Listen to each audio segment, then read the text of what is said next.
One of my favorite mantras is you should never do work that you can only use once.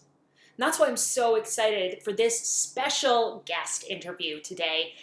We've actually got one of our team members, Jill Giovinazzo, to talk about how you can take your products and break them apart, reconfigure them to create new products out of them so that, yeah, you have one core offer, but maybe you can sell that same thing to your audience over and over and over, producing new value and new revenue along the way.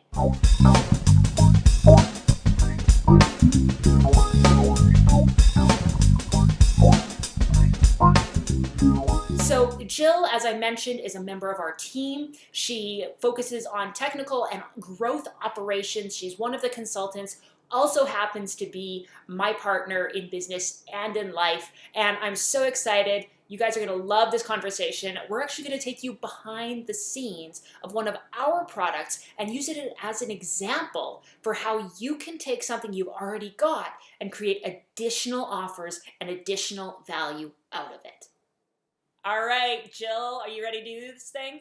I am. Awesome. So before we got on the call here, we were talking about, what do we want to talk about and what do we really want to share with people? And I mean, I know when I'm talking with people, I know you've seen it too, people just get so freaked out about promotion and selling. And it's like, I always got to find more people to sell to. And I got to go and build my list and all of this big, complicated, scary feeling stuff. But it doesn't have to be that way. And that's why I wanted to invite you here today, is because I wanted you to help give us a different perspective on what selling can be. And so the best place to start, I think, is with what's the number one misconception that you see people have when it comes to selling more and making more money in your business? Yeah. It's an interesting one, actually, because it's one that you look at and it seems so simple when you think of it, but it's like one of the things that everyone seems to miss. You don't have to sell all the time to new people. You've spent so much time building your relationship with your existing audience that you can leverage that and go further with it, rather than going out and trying to sell something new or existing to a brand new cold audience that you don't have that relationship with. Yeah, okay, sure. Go and sell stuff to your existing audience. Okay. But a lot of people are going to feel like, my audience is tapped out, or I don't have anything to sell them because everyone that wants to buy has already bought my stuff. So they go to list building as the only alternative. Like, I have to go find new people. Yeah, it's a bit of a misnomer, a bit of a different way of thinking about it, because basically what you're actually wanting to do, you need to think of your content as being more than just that one piece.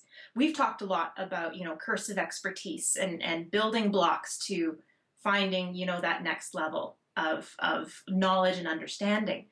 Every single piece of content that is created by you, by your team, by whoever, always has these little pieces of building blocks leading up further into the content, or maybe filling out that base to give you a better foundation. So what can be done is, if you've got an existing audience and you've got some existing products, you can actually go in and have a good look at those products. And you can find some of the most interesting tidbits that you can pull out and encompass in its own little, they often call them splinter offers, encompass in their own little splinter offer that you can then offer to your audience. And because your audience already has that relationship and they're familiar with your products, they're going to be able to see how it fits in to that whole sales funnel that you've already built. So let's do an example here, because I think, sure, take a part of your stuff and build it into something else. That sounds good in theory, but let's take the masterclass, for example. That's one of the products that we offer. We offer it in a one-on-one format. We also offer it in a group format with Tara Gentili. And that program is one of our core offers, if you will. It's, take your ideas, take your expertise, your one-on-one services, and turn it into something that you can offer to a group. And, it's, we've done it as a 3-month program. We're doing it as a 2 full day intensive. There's a lot of stuff there. So if I brought that to you and I said, here's the masterclass, And we haven't done this, by the way, guys. We're actually just going to talk about this live for the first time. But if I brought the masterclass to you and I said, okay, how can I use this product to sell to more of my existing audience? What would you tell me? Where would we start? Well, we'd first start by building and looking at the building blocks that lead up into TMC. So, sorry, I call it TMC, the masterclass. Acronymitis, yeah, we got it. Yeah, acronymitis, or at least I do. So one of the things that I would first talk with you about is, okay, let's break down what are the things that people need to have coming into TMC. Do they have those things? Do they need to refine those things as part of this process? And maybe they might be struggling with that piece as part of the process. So for the masterclass, we say that we want people to come in having worked with one-on-one clients on this stuff before. They should have tried out their method a few times. Even if they don't think of it as a method, it's just that they've done coaching or they've offered the service or they've done it one-on-one, and they should have done that, 3 to 5 times with 3 to 5 different people. That's kind of a prerequisite to being really successful. So, okay, I've got that idea. What do I do with that? Okay, so one of the things then you go and you look at it and you say, okay, how can I facilitate this particular piece? Because for a lot of people, going out and doing that one-to-one for 3 to 4 people might be something that's fairly difficult. So how can you support them through that process? Okay, you've got your brand new course, you've got your first thoughts on your course, you've put together some ideas. How do I go out and find those first people? So there's a product right there, right? How do you find those first people to try it out? Right.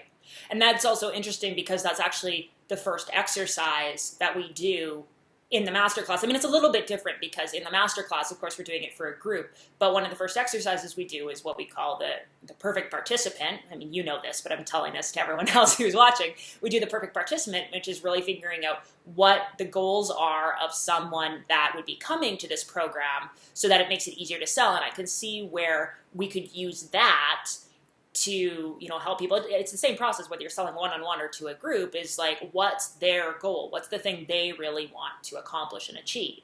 Yeah. Go ahead. No, go. I was just going to say it also too, it helps them build up not just the confidence in themselves, but the confidence in your product as well. Okay, tell me more about that. So basically, when you're doing splinter offers this way and you're talking about using splinter offers as a lead into your core product, you're basically building trust and authority, right? You're taking those little pieces and you're saying, okay, this is a little piece. They're little victories, quick wins, low-hanging fruit, those things, right? They're little pieces from your main methodology, your main thought process that you can just, plunk down in front of them with maybe a little bit back and forth depending on the type of offer. And then that gives them that quick win. That gives them that confidence that your method works, that you know what you're talking about, and that they can do it. Because that's one of the biggest things for a lot of people when you're looking at sales is, can I actually do this? Will this work for me? Yeah, we talk about that a lot with webinars, actually. And that's why webinars are so popular as a pre-sales technique, right? It's like you can do the webinar and you actually teach a portion of your product in the webinar so that people are like, oh yeah, I can do that. Yeah, this works for me. And it builds that confidence. But like you said, it's not just confidence in the method, it's confidence in themselves that they can actually do this. Exactly. So I can see where this, we've talked about how this is going to work for people who, they're in your audience, but they haven't bought yet, right? Because, they've been on the fence or they don't believe it'll work for them or whatever that is. But what about this idea of repeat buyers? So in the earlier piece of content that we talked about on the blog in terms of, building relationships and selling through relationships, one of the things we said is that one of the best things to do is to sell more to people who have already bought. Yep. I think the statistic is they're like 7 times more likely to buy again or something like that. And it's way less expensive because they already trust you, they've already seen some results. But a lot of people get stuck because, again, they go to this point of like, well, I have to create a whole nother offer. I have to start from scratch. So, we talked about taking a piece and making it work for people who haven't bought your core product yet. But what about on the flip side, selling to people who have already bought? What do we do there? So same kind of thing, but instead of looking from it from the bottom up, what you're going to be looking at is, think of your core offer kind of like a pyramid, right? And you start off at the bottom, you build that foundation, you move them up through the levels of understanding, right? As you move up, And one of the things, for example, TMC that we teach in TMC is that you need to make sure your course has focus. Yeah. Okay, so let's say that your main product is a course. We'll just use this as an example. So your main product is a course, and it has that focus on one particular thing. Okay, but what about the little side pieces that you stripped out along the way that are good pieces of information, but didn't necessarily have an impact on that main focus, right? The little sidebars, I almost think of them kind of like as bonus functionality, right? That you can tie on or bolt on to that piece of content. That's the stuff then that you can package together. You already have that content. You know what it is. You stripped it out in the first place, right?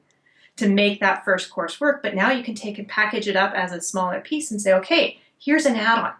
A good example of this is actually TMC. With the VIP that we did, one of the offers that we had was a marketing upsell. Yeah. Right? How do you market your course? What does your sales funnel look like? So that's something that doesn't necessarily fit into TMC itself. So we have it as a little package on the side that's like, okay, now you've got your course. What's your marketing look like? Yeah. I could also see with something like TMC, it's like, okay, you've run your course a couple of times. Now we want to help you iterate on it. You've done, get feedback from your customers. In fact, we've done this, right? Go and get feedback, and we'll help you do surveys, or we'll show you how to interpret those and know what to change and iterate and that kind of thing. Exactly. I really like what you said though about taking the stuff that you stripped away, because that's one of the things that's so important when you're developing products, is to keep it narrowly focused. And we talk about this idea of learning seep, which is that as course creators, as product creators, as business owners, we always want to give more and more and more and more, because we feel like we're always having to prove our value, right? And the problem is that when we do that, we don't actually give more value, we give more overwhelm. And so I like what you're saying about the work isn't wasted, I guess, when you look at it that way, right? Like, you're keeping it focused, you're giving people only what they need to succeed, but all the stuff that you've taken out isn't lost. In fact, you can provide more value by spinning it off as a separate product or a separate program or that kind of thing, or a separate service. Maybe it's something where you want to, like the marketing thing, right? Where we'll actually get our hands in, and so it's higher value, but it's a good way. The last thing I want to ask you about is if you have any advice or tips for people when it's a product that people could actually benefit from buying over and over. So the idea of getting repeat buyers and getting them, they've gone through it once, but maybe it would be valuable for them to go through it a couple of times. Any thoughts about how you can use an offer or rework an offer or reposition an offer to make people want to maybe do that again? That's a good question. And I'm going to come back to TMC because it's a good example of this. You actually just mentioned iteration, right? That's one thing that I'm very big on with product development and product sales and any kind of funneling, is you always need to iterate. Because not only is it that you are looking to improve your offer as you go through, but your offer, the industry is going to change. Your industry is going to change. It's just a natural function of the world. Everything changes. And as you do those adjustments, you need to go back or as the industry adjusts, you need to go back and do those adjustments yourself. Mm-hmm. Now, for a lot of people, that may seem overwhelming because all of a sudden their industry, like in this day and age, you can have an industry that pivots on a dime. Mm-hmm. Well, the online business industry pivots all the time. It changes so fast. Exactly. So it's like, okay, well, now it's pivoted. How do I change my product? How do I do this? So one of the things that I would recommend in this kind of situation, if we were talking about TMC as a example, would be to literally go through, okay, your industry, change that positioning. Your industry has changed. Okay, how do you go and change your course, your product to reflect that? And you can basically reposition TMC and take into account that industry shift as part of that. Yeah. And re-offer it. And so that's actually a really good example. I didn't ask that question intending to have the same thing. But, that's what we're doing in a lot of ways, because one of the things we're focused on for the next version of TMC is it's less about creating a course or program and more about creating a learning experience, because we know that people are burned out on courses. They're tired of buying courses. Courses aren't selling like they used to. And so, we're responding to that. And by the side effect of that is by focusing on what's the experience you're going to create. That's something that potentially people could come back to time and time and time again. Yeah. And I think that's also where the value of facilitation and interpersonal stuff comes in. Because if you're selling an evergreen product where you're selling access and then you have access forever, you're not going to be able to resell that same product unless you do a big overhaul or a version 2.0 or a big upgrade. But when you do facilitation, then people might want to keep coming back because they want to keep getting the coaching, they want to keep getting the support, they want to keep getting that kind of thing. That sounding board, right? That's one of the big things I find in a lot of these facilitation groups is that people are looking for a sounding board. Yeah. Someone to bounce ideas off of. And when something pivots, you're still going to need that person, whether it's someone from within your team, maybe your team group. Great. You can now use that sounding board internal, but maybe they still need that external viewpoint. And that's the big thing too, is that for a lot of these kinds of things in the sense of consulting, the external viewpoint is probably the most important piece because you're so close to it, you don't know. It's the curse of expertise, right, for your business. Yeah. Awesome. So, normally at this point in the interview, I would ask people where they can find you online and that kind of stuff, but that doesn't make any sense. Nope. Because they can find you the same place they find me. But what I do want to ask you is if there's anything that you've read or listened to or anything like that you've really been into lately that you think would be a resource on this subject of building relationships and helping people sell more through the relationships that they're using.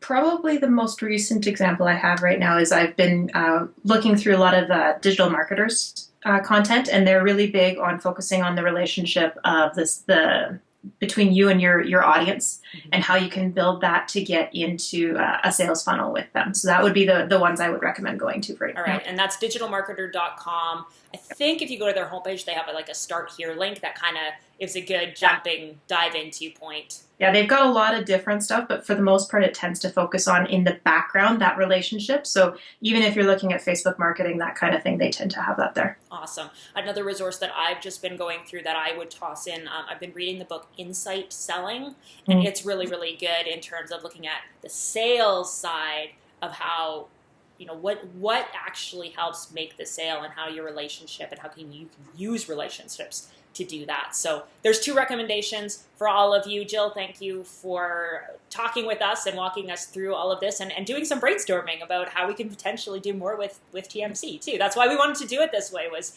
to actually record a little bit of almost what it would be like to be in the room with us when we're bashing some of these ideas around. So thanks again for joining us, and I'll see you very soon.